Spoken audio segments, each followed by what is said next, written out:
오늘 빅뉴스는 여기까지고요. 임대차 3법 시행 이후 전세가 월세로 대거 전환될 거라는 우려 속에 가을 이사철을 앞두고 전월세 전환율을 낮추기로 한 정부의 결정이 효과를 볼 수 있을지 장덕수 기자가 보도합니다. 우리 아파트가 한 2,000세대인데 전세 매물 4개예요, 토탈. 원체 물량이 적은데 눈에 표시도 안 나죠. 보신 것처럼 서울 아파트 전세 물건 찾기 어렵다는 게 시장의 얘기입니다. 먼저 통계를 보면 전세 아파트의 수요와 공급을 알 수 있는 수급지수. 이번 달 10일 기준으로 서울은 120, 전국은 107.5입니다. 100을 넘으면 공급보다 수요가 많다는 뜻인데 훌쩍 넘죠. 2016년 10월 이후 최고치입니다.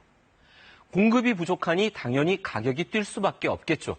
여기에 임대차 3법 시행으로 전세가 반전세나 월세로 빠르게 바뀔 거란 전망까지 나오면서 세입자들 불안감이 높아지고 있습니다. 결국 정부가 전 월세 전환율에 손을 댔습니다. 현재 연 4%인 전환율을 10월부터 2.5%로 낮추겠다는 겁니다.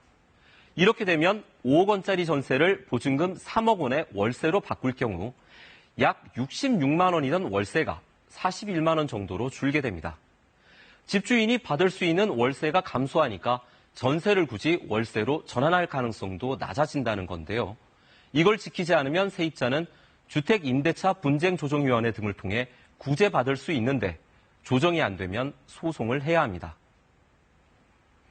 전문가들은 이번 조치로 전세의 월세 전환 속도가 늦춰질 것으로 보고 있습니다. 다만 월세 전환 추세 자체를 막지는 못할 거란 전망이 큰데요.